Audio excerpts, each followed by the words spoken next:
అన్ని డిసైడ్ అయ్యే వస్తాం. అందువల్ల మీ ఆకు రౌడీలు కానీ అలాగే చెప్తున్నారు. ఏదైనా మాట్లాడితే అధికారులు కూడా భయపడుతున్నారు. ఎందుకు భయపడుతున్నారంటే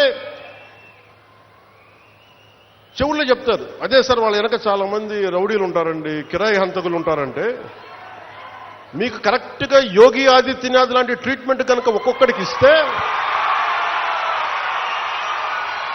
ఒక్కొక్కడికి రౌడిజం అంటే కాలు కాలు కీలు కీలు తీసి మడత పెట్టి కింద కూర్చోపెడితే అప్పుడు కరెక్ట్గా చెప్తా, కరుడుగట్టిపోయిన జీవితకాలం ఒకే మనం వాళ్ళతో ఏకీభవించవచ్చు, ఏకీభవించకపోవచ్చు.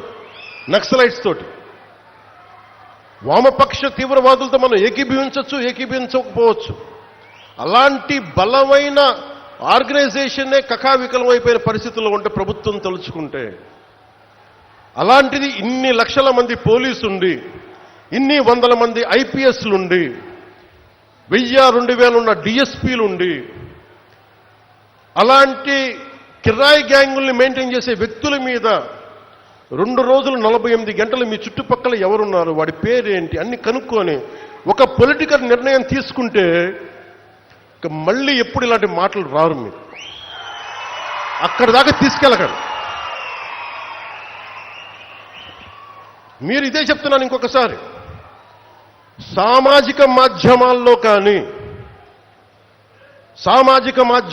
కానీ విదేశాల్లో కూర్చొని వాగే వాళ్లతో సహా ఇక్కడ కూర్చొని భవిష్యత్తులో మేము వస్తాం, వచ్చి మేమేం చేస్తామంటే, వచ్చినప్పుడే మీరేం పీకలేదు, ఏం మాట్లాడతారు ఇప్పుడు?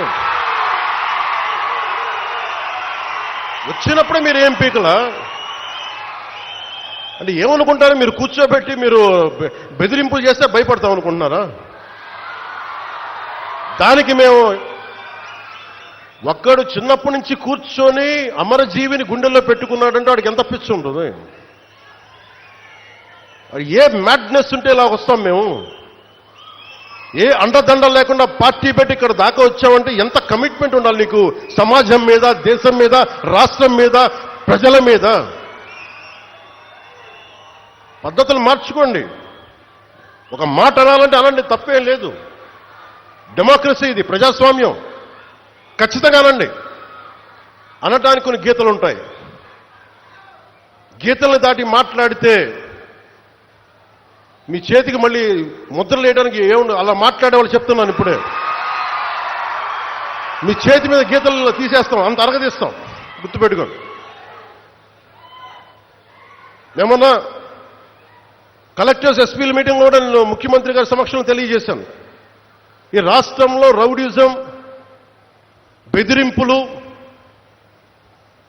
మన ఉత్తరాంధ్రలో కూర్చోబెట్టి కొంతమంది బెదిరించి ఒకటే చెప్పాను, రౌడిజం చేసే వాళ్ళని బెదిరించి వాళ్ళని పంపించి కదా మనం వచ్చింది. మనం అలాంటివి చేస్తే మనకి వాళ్ళకి ఏంటి తేడా? ఇది నేను చెప్పాను. నేను, జనసేన,